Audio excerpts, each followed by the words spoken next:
Lovely people, ఈరోజు ఇడ్లీ పిండితో గుంత పొంగనాల తయారీ విధానం చూసేయండి. ఫస్ట్ ఇడ్లీ పిండిలో కొంచెం జీలకర్ర, టేస్ట్కి సరిపడా సాల్ట్ని కూడా వేసుకొని మంచిగా మిక్స్ చేసుకోవాలి.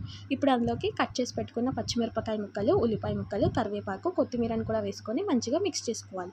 ఇందులో ఇంకేమైనా కూరగాయలు వేసుకోవచ్చా అంటే నిర్మోహమాటంగా వేసుకోవచ్చు. క్యారెట్ వేసుకోండి, అద్భుతంగా ఉంటుంది. పిండిని ఇట్లా మంచిగా మిక్స్ చేసుకొని పక్కకు పెట్టుకోవాలి. ఇప్పుడు గుంత పొంగనాల ప్యాన్ తీసేసుకొని ఇట్లా మంచిగా ఆయిల్ని గ్రీస్ చేసుకోవాలి. వీడియోలో చూపించిన విధంగా గుంత పొంగనాలాగా వేసేసుకోవటమే. ఇవి మంచిగా స్టీమ్ అవ్వాలి కాబట్టి ఒక 10 మినిట్స్ వరకు మూత పెట్టేసి స్టీమ్ అవ్వనియండి.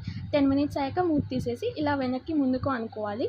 మంచిగా వెనక్కి కూడా మంచిగా స్టీమ్ అయ్యేలాగా చూసుకోవాలి. మరీ మాడిపోనియకుండా ఇట్లా గోల్డెన్ కలర్ వచ్చేదాకా స్టీమ్ చేసుకోండి. సో చాలా క్రిస్పీగా ఉంటాయి అండ్ తింటా ఉంటే కూడా మనకి చాలా టేస్టీగా కూడా అనిపిస్తాయి. ప్రతిసారి ఇడ్లీ పిండితో ఇడ్లీయే కాకుండా ఒకరోజు ఇడ్లీ తిన్నారనుకోండి, నెక్స్ట్ డే ఇలా గుంత పొంగనాలు ట్రై చేయండి. మనకు కూడా బోర్ కొట్టకుండా ఒక డిఫరెంట్ రెసిపీ తిన్నామన్న ఫీల్లో ఉంటామన్నమాట. సో మన గుంత పొంగనాలు రెడీ అయిపోయాయి. ఇప్పుడు ఒక సర్వింగ్ ప్లేట్ తీసుకొని గుంత పొంగనాలు వేసేసుకొని ఇందులోకి మనం చట్నీ వేసుకోవచ్చు అండ్ ఏదైనా కర్రీతో తినచ్చు.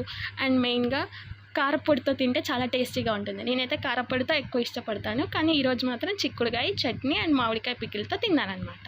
సో ఈ వీడియోలో ఇంతే. మరి ఇంకో వీడియోలో ఇంకొక అద్భుతమైన వంటకంతో కలుసుకుందాం. Bye bye.